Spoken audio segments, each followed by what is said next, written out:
Bonjour à tous et bienvenue.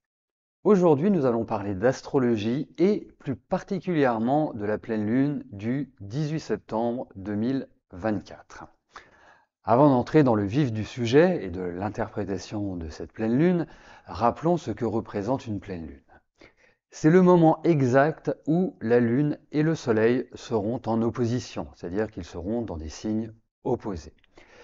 En l'occurrence, nous avons le soleil en vierge et la lune en poisson. Alors que représente l'axe vierge-poisson? C'est l'axe du service, du don de soi, des obligations, de la santé, des petites choses de la vie quotidienne que nous devons purifier.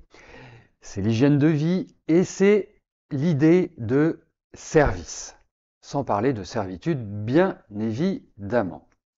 Donc c'est un axe qui est un axe d'une manière générale un peu d'obligation, où nous devons mettre les mains dans le moteur. Allez, entrons tout de suite dans le vif du sujet. Cette pleine lune que je trouve plutôt sympathique.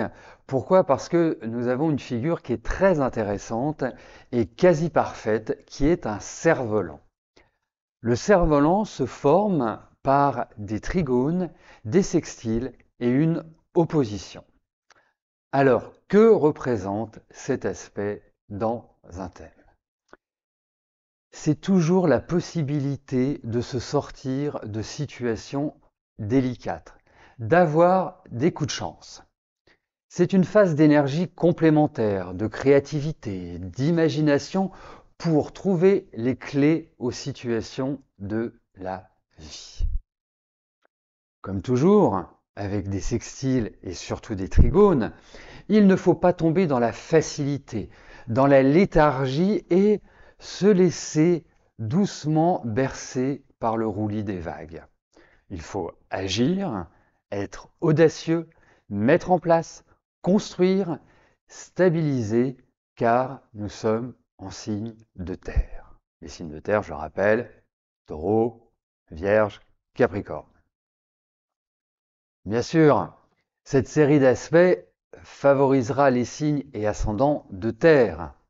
Donc, pour vous, foncez et surtout ceux qui font partie du troisième décan, des troisièmes décans de ces signes, ou si votre ascendant est un signe de terre, troisième décan. Alors, les signes ou ascendants marqués par l'air, Gémeaux, Balance, Verseau, ne seront pas en reste. En ce moment, Jupiter en Gémeaux et Vénus en Balance sont en aspect ultra favorable à un trigone. Les deux planètes de la chance du zodiaque doivent vous permettre d'aller vers une croissance, un accroissement de votre situation. Vous donner une espèce de confiance, vous sentir à l'aise dans vos échanges, dans vos négociations.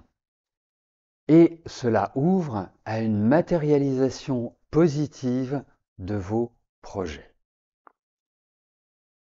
Dernier point, Mars est en Cancer. Alors, pas vraiment à l'aise dans ce signe, car symboliquement, le Cancer est un signe d'eau, Mars est la planète maîtresse du Bélier. Bon, certains aussi diront que c'est la planète maîtresse du Scorpion, bien évidemment, mais c'est le deuxième maître. Enfin, considéré comme le deuxième maître. Après, ça, c'est un débat entre astrologues. Personne ne sera jamais d'accord. Mais bon, gardons le fait que, avant toute chose, Mars domine le signe du Bélier, qui est un signe de feu. Et on sait que fait l'eau avec le feu? L'eau éteint le feu. Alors, il faut absolument éviter de ruminer, de tergiverser, de jouer les susceptibles. De plus, Mars est carré au nœud lunaire, donc il va nous falloir repenser nos modes d'action, avoir l'attitude juste dans nos initiatives sans être ni pétrifié ni dans une agressivité gratuite. Donc, en conclusion, quand on regarde cette pleine lune, pour moi, c'est une pleine lune d'ouverture, hein. Il y a d'autres aspects qui sont très intéressants dans cette pleine lune, mais j'ai vraiment mis l'accent sur ce qui me paraissait être l'essentiel, dominant dans cette pleine lune. Donc, c'est véritablement une période où l'on peut agir avec réflexion, où l'on peut mettre en place, où l'on peut stabiliser.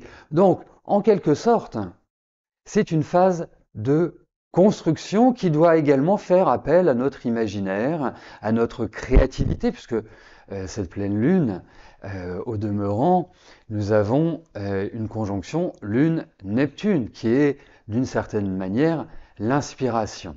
Donc, il faut en même temps travailler sur des aspects concrets sans oublier nos aspects intuitifs, nos ressentis. C'est extrêmement important pour bien traverser cette quinzaine qui s'ouvre à nous. Voilà, ben je vous remercie de votre écoute, je vous remercie de votre fidélité et puis je vous donne bien évidemment d'autres rendez-vous astrologiques et le prochain en date, hein, d'ici quelques jours, vous retrouverez l'interprétation de Vénus qui va entrer dans le signe du Scorpion. Et là, au niveau affectif, au niveau amoureux, c'est un passage que je trouve très très intéressant, un passage de passion, un passage d'intensité. Donc je vous laisserai le découvrir d'ici quelques jours dans une prochaine vidéo. Je vous souhaite une excellente pleine lune à tous et je vous dis à plus tard. Merci, bye bye.